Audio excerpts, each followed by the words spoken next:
This week we will look at the reign of Saul in our fourth lesson on the book of 1 Samuel. Israel wanted a king. They wanted to be like all the other nations.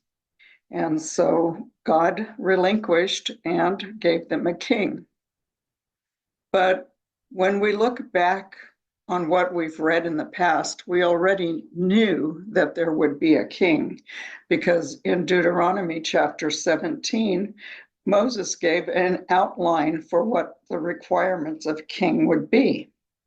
In this chapter 17, beginning in verse 14, it was written, "You are about to enter the land the Lord your God is giving you. When you take it over and settle there, you may think, we should select a king to rule over us like the other nations around us. If this happens, be sure to select a king, the man the Lord your God chooses. You must appoint a fellow Israelite. He may not be a foreigner." And it goes on. "And the king must not build up a large stable of horses for himself or send his people to Egypt to buy horses. For the Lord has told you, you must never return to Egypt.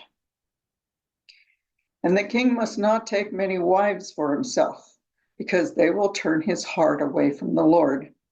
And he must not accumulate large amounts of wealth in silver and gold for himself." These were the expectations set for a king. However, we will see how this plays out in our future readings. So even before they entered the promised land of Canaan, they were instructed on what it would be like if they decided to have a king. And along with it came a warning again in 1 Samuel 12, when the people were beginning to clamor for having a king. And the warning to the people was, if you fear and worship the Lord and listen to his voice, and if you do not rebel against the Lord's commands, then both you and your king will show that you recognize the Lord as your God. But if you rebel against the Lord's commands and refuse to listen to him, then his hand will be as heavy upon you as it was upon your ancestors. So fair warning was given as to how they should accept the role of having a king.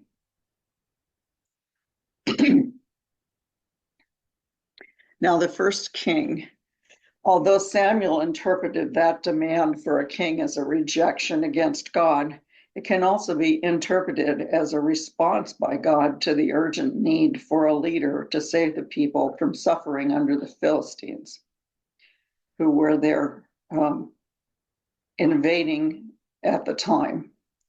And in 1 Samuel 9, God said, he will rescue them from the Philistines, for I've looked down on my people in mercy and have heard their cry. So in this way, it's similar to when Moses was called to take the people out of Egypt. Now someone is being called to be a leader and the first king in order to rescue the Israelites from their marauding Philistines who are invading their territories.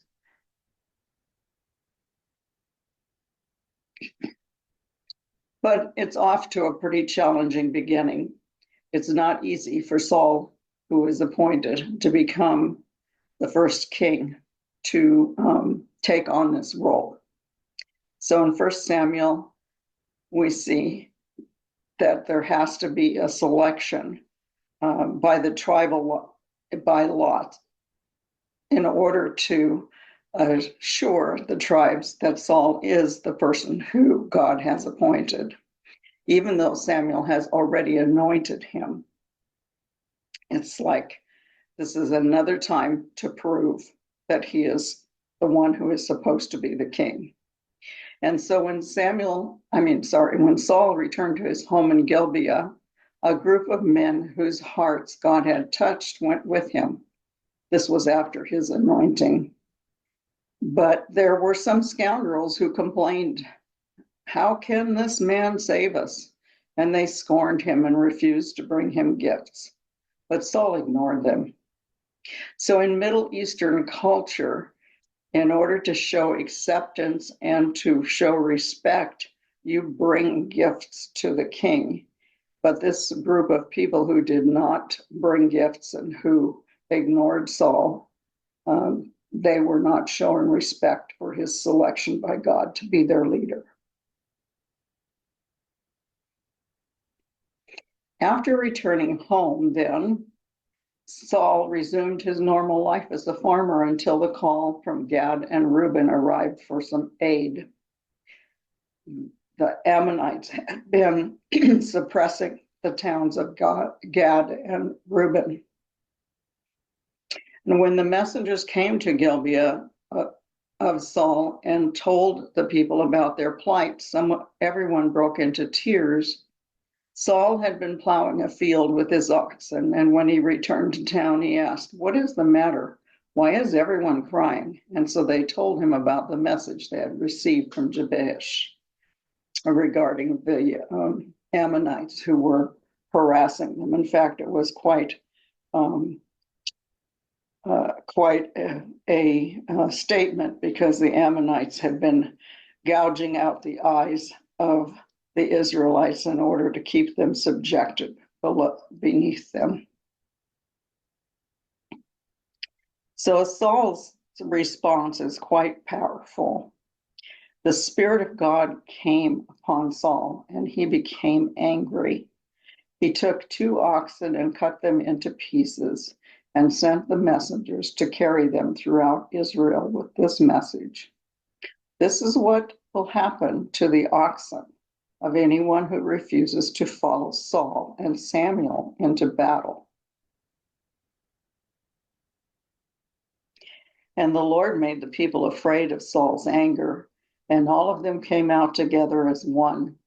And when Saul mobilized them at Bezek, he found that there were 300,000 men from Israel and 30,000 men from Judah. So at this point, we recognize that the 2 areas of the Israelites already are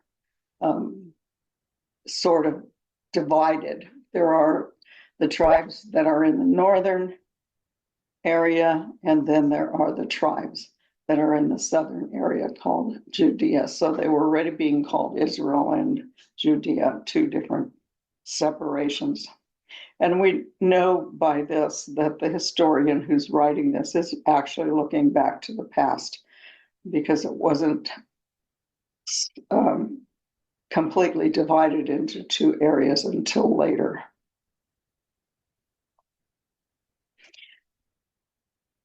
So the call to arms, the division of animals and sending parts of it to the tribes, is a call to arms.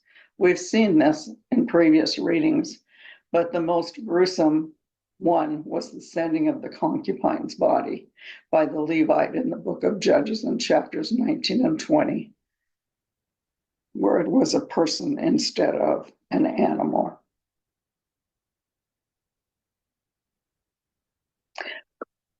So Saul is clearly the hero of this story. It's his first success. There's a clear stress on God as the ultimate source of deliverance. It is the Spirit of God that empowered Saul. It's the dread of the Lord that fell upon Israel and brought a response to Saul's summons, and is the Lord to whom Saul finally gives his credit for deliverance from the Ammonites. And so now Saul has had a military victory. So now it changes his standing in the eyes of the people.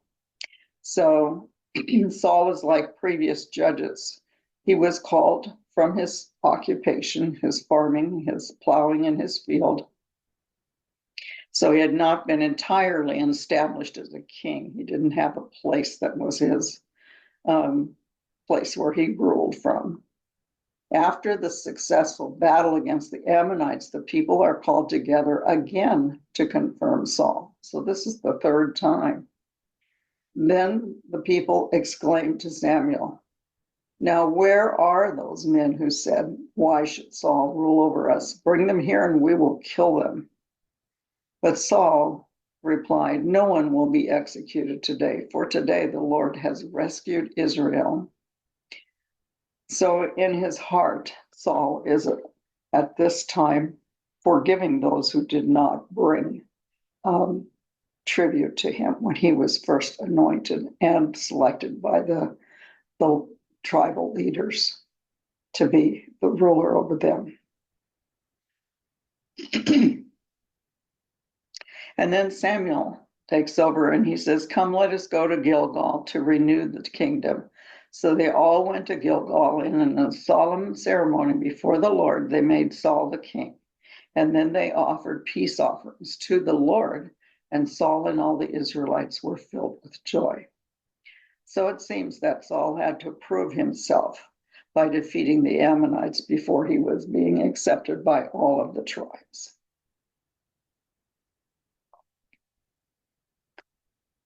So the Philistines are a constant challenge for Israel. They've been invading from the west onto the shores all along the Mediterranean, from Egypt all the way up to Syria. So they've been marauders, and they have also settled in on the land, and they're pushing against the tribes. So the stories of the Philistines and the Israelites are kind of confusing because the place names are interchangeable depending on how you interpret the narrative.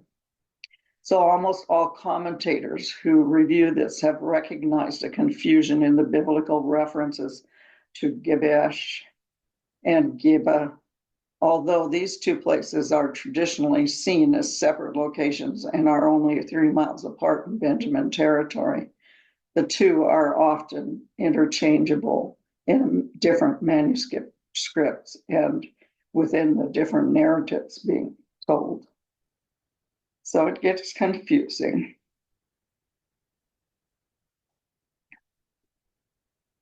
Now we have an event that takes place that is a very poor choice on Saul's part.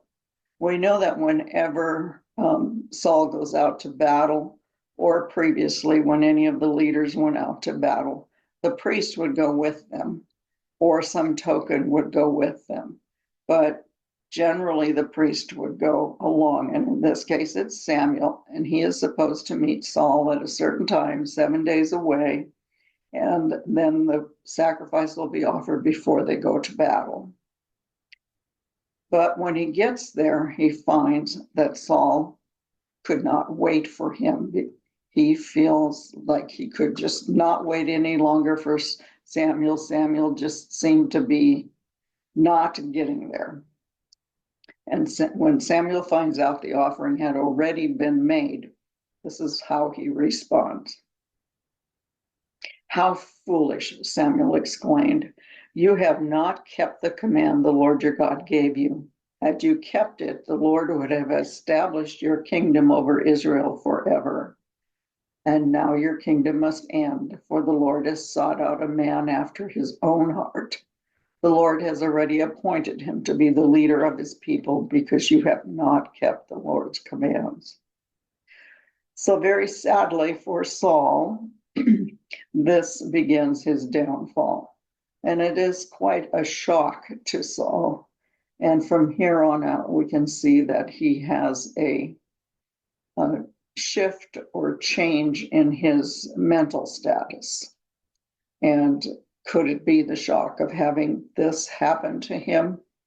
Not sure, but as we read on in the scripture, we find out that Saul does make some rash decisions, and he seems to have some mental problems.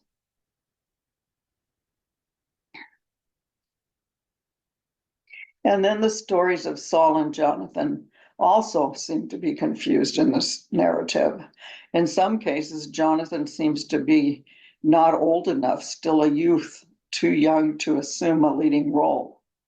But in chapter 13 does not seem an entirely smooth literary piece. and the significance of Saul's story of conflicts with the Philistines and with Samuel's late arrival for the sacrifice all seem to be a little unclear and mixed together. Now we hear the term Hebrews used in this section, and we know in the past Hebrews, we used that term for the early tribes way back with Abraham and Jacob and Isaac, that they were Hebrews, meaning wandering people of the desert, and they were called Habiru. But here, it seems that over time, the word Hebrews has changed in its meaning. And here, it said, Hebrews, hear this, rise up and revolt. All Israel heard the news that Saul had destroyed the Philistine garrison at Gibeah, and the Philistines now hated the Israelites more than ever. So the entire Israelite army was summoned to join Saul at Gilgal. And so this trumpet call that Saul is making into the Philistine camp is a call for the troops who had defected to the Philistines to return and fight with Israel instead of fighting with the Philistines. And in this case, the word Hebrew was used in a derogatory way, for the meaning of the word had changed over the hundreds of years, and it was now described Hebrews as mercenaries, which is an interesting change of name and meaning. So Saul is appealing to the Israelites who had become a Piro or Hebrew mercenaries fighting for the Philistines. And David did this with his men, as we can read about it in 1 Samuel chapter 27. So the term Hebrew is often said to have its origin in reference to an outlaw class called the Piro, who sometimes serve as mercenary military retainers. Earlier on, as I said, we had called them Habiru, or desert wanderers. Here's a map of Saul and Jonathan as they fought in Michmash, and you can see that the Philistines have large raiding parties, and they're going in these different places and traveling around. But Israel has a small camp here in Geba, and they go into the Philistine camp. And this is just one of multitude of different battles that take place. And Saul and his son Jonathan led the people to victories over the Philistines. But at one point, Saul made a very rash proclamation to fight through the day without any nourishment, a vow that weakened his troops and it endangered those who did not know about the order.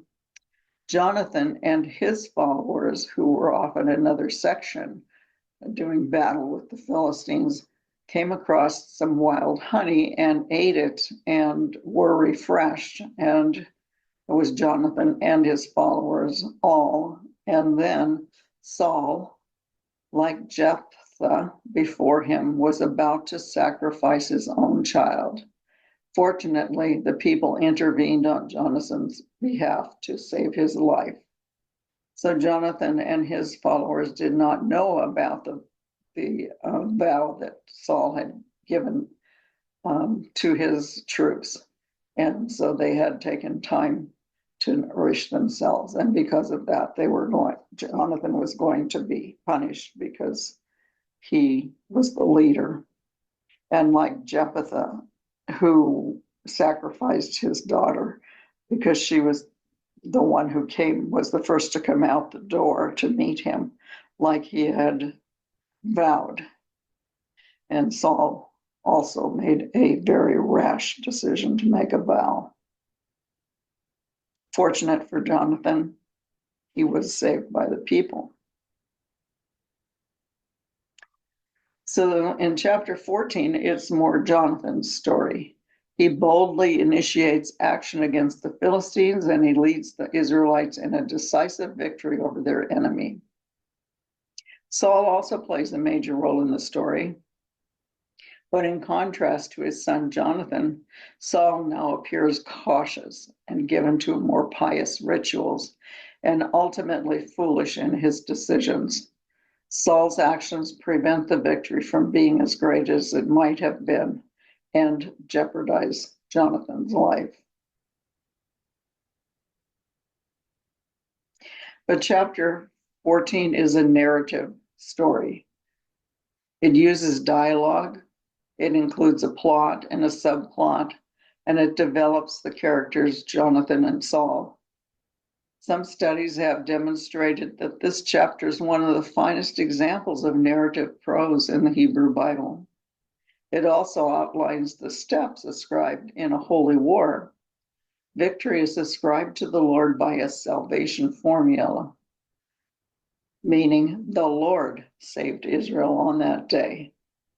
And it will always conclude with that as each story is told. Examples in 1 Samuel 4, verse 3, and 1 Samuel 7, verse 8.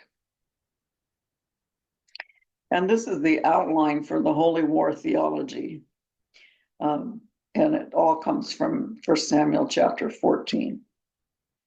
And first of all, the Lord must win. Jonathan said to his armor bearer, "Perhaps the Lord will help us, but nothing can hinder the Lord.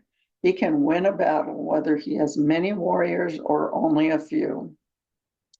So there's great faith there that God is on their side. And then we look for signs. A sign must appear. If they come, or if they say, "Come up, fight," then we will go up. That will be the Lord's sign that he will help us defeat them. And also, giving the enemy into hand. Then the men from the outpost shouted to Jonathan, "Come up here and we will teach you a lesson." Continuing in verse 15, there's panic. And suddenly panic broke out in the Philistine army, in the camp and in the field, even the outposts and with the raiding parties. And just then, an earthquake struck and everyone was terrified. And total victory is God's salvation for the day. They chased and killed the Philistines all day, from Michmash to Aijalon. And confusion takes over. Then Saul and all of his men rush out to the battle and found the Philistines are killing each other. There was terrible confusion everywhere. And then the Lord saves the day. So the Lord saved Israel that day, and the battle continued to rage even beyond Beth-aven. And lastly, Jonathan's life is a salvation. Jonathan's won his first great victory for Israel. And should he die for it? Far from it. As surely as the Lord lives, not one hair on his head will be touched, for God helped him do a great deed today. So through chapter 14, there's this pattern that has been set up. And ultimately, though, the victory is credited to God and no credit for Saul or Jonathan.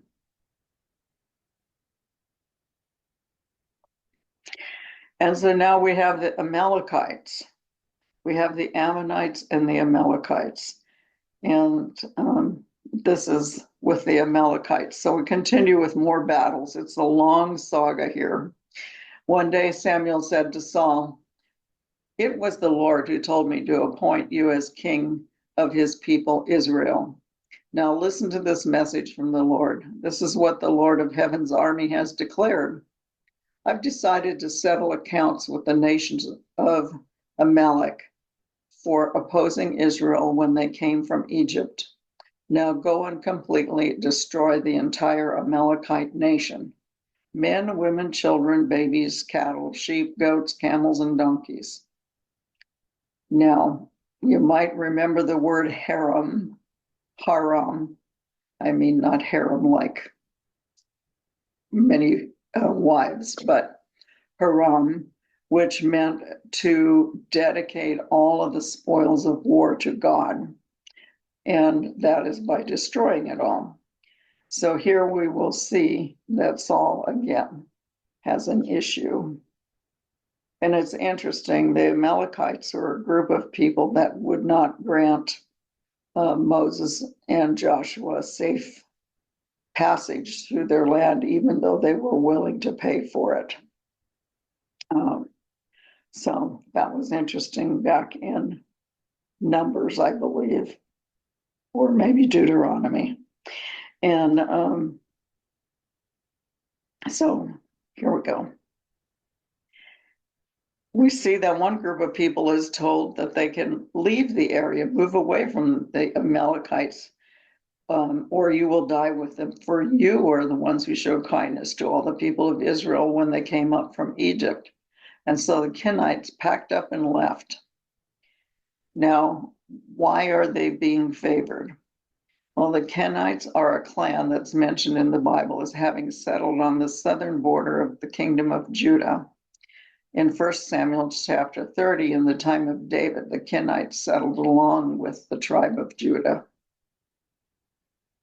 But the Kenites were a tribe that inhabited the desert lying between Palestine and the mountains of the Sinai.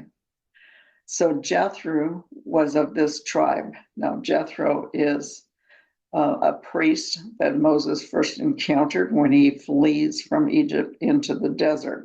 And it is Jethro's daughter that Moses marries. So he is also called a Midianite. And so the Midianites and the Kenites are possibly the same tribe or a family within a tribe. They're wandering smiths. This was their way of making a living. They're gypsies and traveling tinkers in the old ancient world.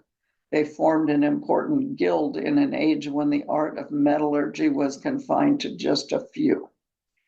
They had shown kindness to Israel in their journey through the wilderness, and they had accompanied them in their march as far as Jericho, and then returned to their old place among the Amalekites in the desert of southern Judah. And they afterwards sustained friendly relations with the Israelites after they settled in Canaan.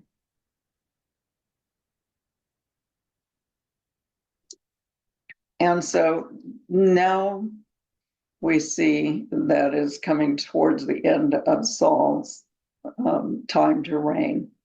The experiment with Saul as a king is over. God already rendered a judgment, and it remains for Samuel to confront Saul and deliver that judgment. The basis of God's judgment is clear. He has turned back from following me and has not carried out my commands. And so early the next morning, Samuel went to find Saul, and someone told him, Saul went to the town of Carmel to set up a monument to himself, and then he went on to Gilgal. So this is a real change about of practice here, where Saul is turning in on himself and thinking that he is pretty grand, I guess, because he sets up a monument to himself. At this point, it's a very sad ending for both Saul and Samuel, because Samuel went home to Ramah and Saul returned to Gibeah. Samuel never went to meet with Saul again, and he mourned constantly for him. And the Lord was sorry that he had ever made Saul king of Israel. So a very sad ending for two men whose lives were so wrapped up with each other and had accomplished so much together. But because Saul had left to go set up a monument to himself. Samuel turned around and returned home, and they never saw each other again. So, making a sacrifice when it is the position of the priest to do so, making a rash oath where his son Jonathan is nearly killed, taking spoils of war, not obeying the law of Hiram to destroy everything, and then Saul's own paranoia. Unfortunately, for all of these reasons, Saul is seen as more of a failure than as a success at being a king. This is just a bit of an overview of the first book of Samuel. Take a few minutes.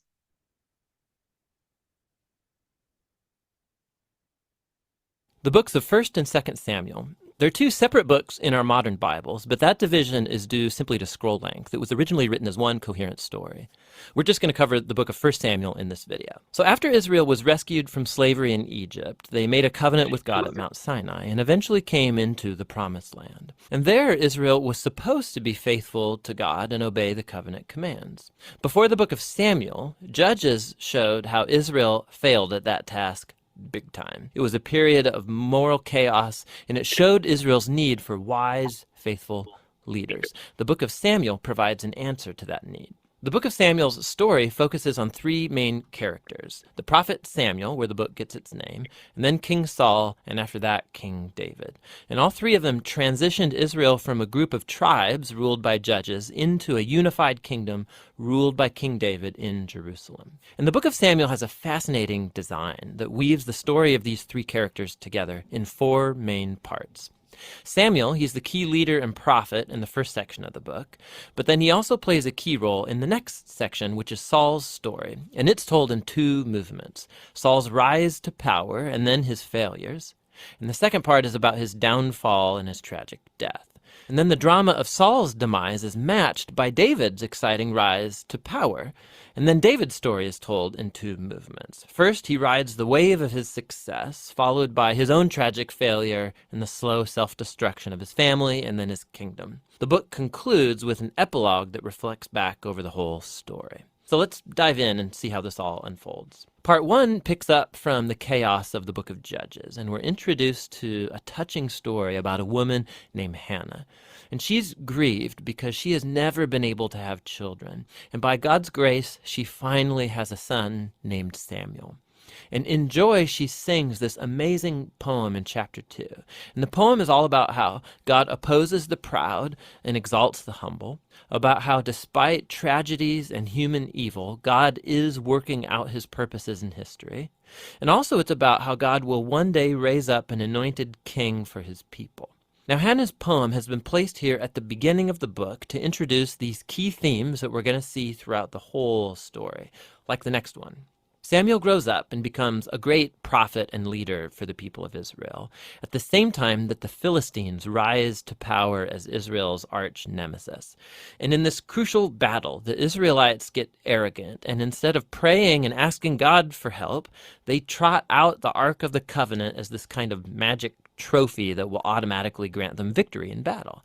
And so because of their arrogant presumption, God allows Israel to lose the battle, and the Ark is stolen. So the Philistines, they take the ark and they place it in the temple of their god, Dagon. And then the God of Israel defeats the Philistines and the god Dagon without an army by sending plagues on the people. And then the Philistines don't want the ark anymore, obviously, and they send it back to Israel. And the point of this little story seems to be this: God is not Israel's trophy, and he opposes pride among the Philistines, but also among his own people. And so Israel needs to remain humble and obedient if they want to experience God's covenant blessing, which opens up into the next large section. The Israelites come to Samuel and they say, "Hey, we want a king like all the other nations have. Go find one for us." And so Samuel, he's kind of ticked off and he goes to consult with God. And God says, yes, their motives are all wrong, but if a king is what they want, give them one. And so we're introduced to the figure of Saul. Now, Saul is a tragic figure because he begins full of promise. He's tall, he's good looking, he's a perfect candidate for a king. But he has deep character flaws. He's dishonest, he lacks integrity, and he seems incapable of acknowledging his own mistakes. And so these flaws become his downfall. He wins some battles at the beginning, but his flaws run so deep, he eventually disqualifies himself by blatantly disobeying God's commands. And so the aging Samuel confronts Saul and Israel. He had warned the people that they would only benefit from a king who's humble and faithful to God. Otherwise, the kings of Israel will bring ruin. So he informs Saul that God is going to raise up a new king to replace him. And so Saul's downfall begins, as God at the same time is working behind the scenes to raise up that new king. It's an insignificant shepherd boy named David. He's the least likely candidate to be king, but the famous story of David and Goliath shows that God's choice of David is not based on his family status, but simply on his radical and humble trust in the God of Israel. And so this story embodies all of the themes of Hannah's poem. Proud Saul and Goliath are brought low, while humble David is exalted. From here, we watch Saul slowly descend into madness, while David rises to power. So David starts working for Saul as a general, and he's winning all of the battles, and he's also winning all of the fame. And so Saul gets jealous, and he starts chasing David around, hunting him, trying to kill him. David's done nothing wrong, and so David simply runs and waits in the wilderness. And here we see David's true character. He has multiple opportunities to kill Saul, but he doesn't. He simply trusts that despite Saul's evil, God will raise up a king for his people. What's interesting, too, is that many of the poems of David that you find in the book of Psalms are linked to this very period of his life, and they all express the same attitude of trust. And so this section of the book ends with Saul coming to a grisly death after losing a battle with the Philistines. 1 Samuel tells some of the most intricate, well-told stories you find anywhere in the Bible, and the characters Saul and David, they're portrayed very realistically. And the author's putting them forward as character studies so that you can find yourself in them. So in Saul's story, we see a warning. It's crucial that we reflect on our own character flaws and how they harm us and other people. And with God's help, we need to humble ourselves and deal with our dark side so that Saul's story doesn't become ours. David, on the other hand, is presented as an example of patience and trust in God's timing in our lives. And so he's running in the wilderness, being chased by Saul. David had every reason to think that God had abandoned him, but that's not what he thinks. And so David's story encourages us to trust that despite human evil, God is working out his purposes to oppose the proud and to exalt the humble. And that's what 1 Samuel is all about.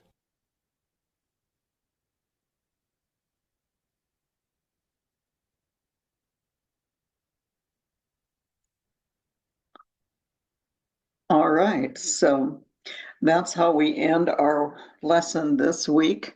In the next 2 weeks, we will take a look at some of the stories that take place in the rest of the book, things between Saul and Jonathan, things between Saul and David, and then the rise of the leadership of David, and many of the stories about David. So we'll have fun looking at some of those things and checking out how they come about. So our reading then for the next 2 weeks, as we try to sum up the first book of Samuel, is chapters 16 through 31. So read as much as you can for this week and try to finish it by the following week. This tells the story of Saul's relationship challenges with his son Jonathan and with David, and all the time fighting with the Philistines. I'm going to close this week with this poem called Hope by Rosemary Tromer. Hope has holes in its pockets. It leaves little crumb trails so that we, when anxious, can follow it. Hope's secret. It doesn't know the destination. It knows only that all roads begin with one foot in front of the other. So have a wonderful week, And I will leave you with this. Think of it next time you're having a nice steak dinner.